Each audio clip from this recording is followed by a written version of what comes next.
الشيطان الرجيم بسم الله الرحمن الرحيم وذكر فإن الذكرى تنفع المؤمنين وما خلقت الجن والإنس إلا ليعبدون صدق الله العظيم۔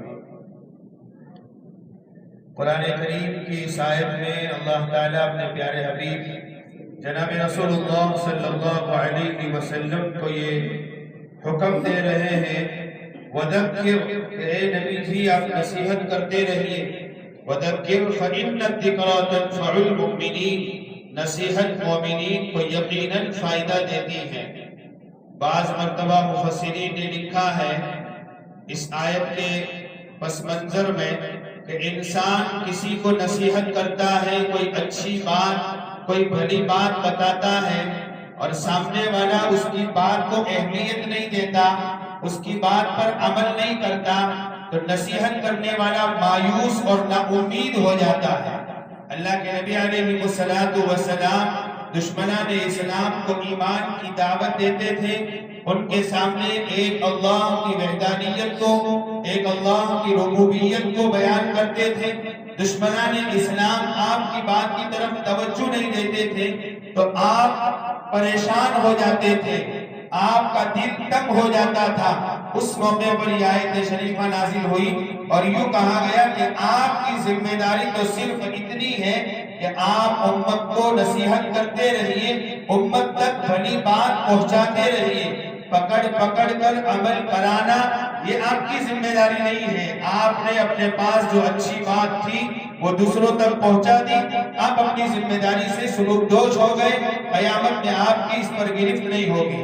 قرآن آگے کہہ رہا ہے وَمَا خَلَقْتُ الْجِنَّ وَالْإِنسَ إِلَّا لِيَعْبُدُونَ، کہ اللہ تعالیٰ نے انسانوں اور جناتوں کو اپنی عبادت کے لیے پیدا فرمایا ہے۔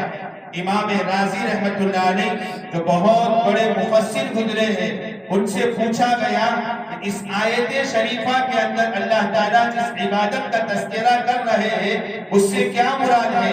وَالْعِبَادَةُ الَّتِي خَلَقَ الْجِنَّ وَالْإِنسَ، کہ وہ عبادت سے کون سی عبادت مراد ہے جس کے لیے اللہ تعالیٰ نے انسانوں اور جناتوں کو پیدا فرمایا ہے؟ تو مفسر امام رازی رحمت اللہ علیہ فرماتے ہیں کہ اس عبادت سے دو چیزیں مراد ہیں۔ اللہ تعالیٰ کے اوامر کی تعظیم کرنا، تعظیم لامر اللہ، پہلی چیز بتائی۔ اللہ کے جو احکام ہیں اس کی تعظیم کرنا۔ تعظیم کا کیا مطلب ہے؟ نماز کا وقت ہو گیا، 4 مرتبہ کہہ دیا نماز بہت اچھی عبادت ہے، تعظیم ہو گئی، یہ مطلب نہیں ہے۔ رمضان کا مہینہ آ گیا، روزہ بہت اچھی عبادت ہے، 10 مرتبہ تسبیح پڑھ لی، کہ یہ تعظیم سے مراد نہیں ہے۔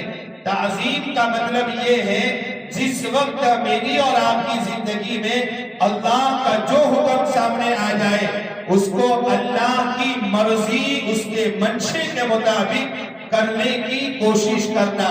میرے اور آپ کے اختیار میں کوشش ہے، اس سے آگے میں اور آپ کچھ نہیں کر سکتے۔ میں جتنی اچھی سے اچھی نماز پڑھنے کی کوشش کر سکتا ہوں اتنی کر لوں، آگے اللہ کے حوالے، وہ اللہ جانے، قبول کرے نہ کرے وہ اس کی مرضی کی بات ہے۔ میں جتنا اچھا روزہ رکھ سکتا ہوں اتنا اچھا روزہ رکھنے کی کوشش کرو، پھر اللہ کے حوالے کر دے، اس کے بھروسے وہ انشاءاللہ قبول کرے گا۔ تو یہ فرمایا پہلی چیز عبادت سے مراد تعظیم لامر اللہ، اور دوسری چیز فرمایا اللہ کی مخلوق کی خدمت، والخدمت علی خلق اللہ، اللہ کے مخلوق کی خدمت۔ آج ہم نے اس کو عبادت نہیں سمجھا، کسی کا سہارا بننا۔ یہ اعتکاف کا عشرہ ہے، میں آپ کو ایک روایت سنا دوں۔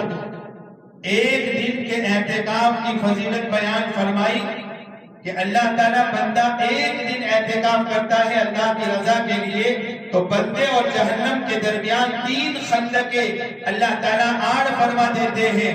اور یوں فرمایا کہ اگر کوئی بندہ اپنے بھائی کی مدد کے لیے اپنے قدم بڑھاتا ہے تو اللہ تعالیٰ اس کو ایسے 10 سال کے اعتکاف کا ثواب دیتے ہیں۔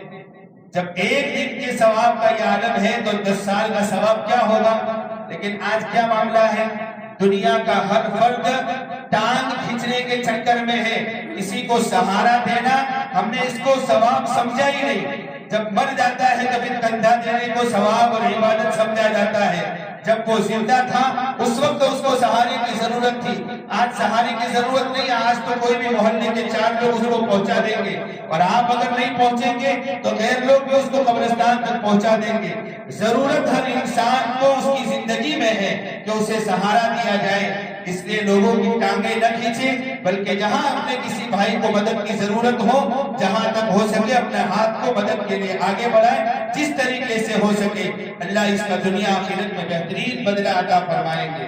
ابھی آپ کے سامنے مولانا نے تفصیل سے اعلان کیا جمعیت کا، جمعیت کی کیا کارگزاریاں ہیں وہ پورے ہندوستان کا ہر فرد جانتا ہے۔ ہر سال الحمدللہ اچھی مقدار میں ہمارے یہاں سے رقم جاتی ہے۔